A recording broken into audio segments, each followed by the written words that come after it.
questions in the realm of preventability. Really trying to do things before things happen. Right. That's really the essence of sustainability movement, efficiency, and all of that. And so that's a few words. I'll be brief so that we can get involved from you, the audience. This is all about you.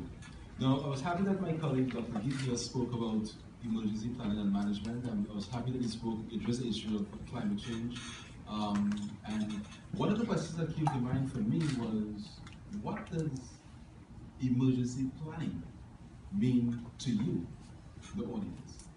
If something is to happen in your neighborhood right now, do you have a plan of action as far as how you would evacuate your neighborhood? Do you know where your exit routes are in the event that there's a meltdown in your community?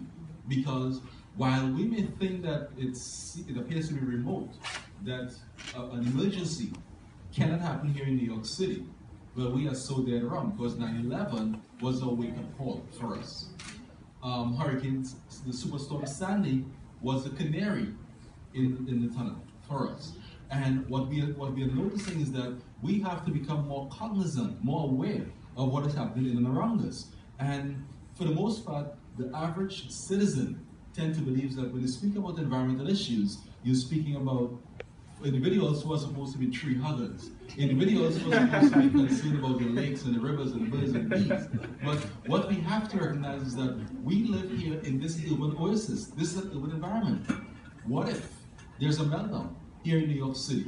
What if there's a release of some bioagent here in New York City? What is going to happen to us? And these are legitimate questions that we have to really think about. These are legitimate questions that requires answers to.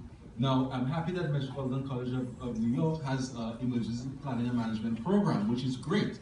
And of course, it allows for even some of our environmental science students here at McGill College to segue into their graduate program, because we see it as a good fit. And by the way, I must say that we have one of the strongest environmental science, undergraduate environmental science programs here in New York City. And I'm not just saying it because I'm a part of it, I'm saying it because it's the reality. And I've heard that from individuals across the country when they speak about our environmental science program because of the rigor involved in the program. Now, what this does is that it allows for us to be able to build on what we've started. Now, for the most part, we've had the environmental science here at McGill College, so we now segue into a track into environmental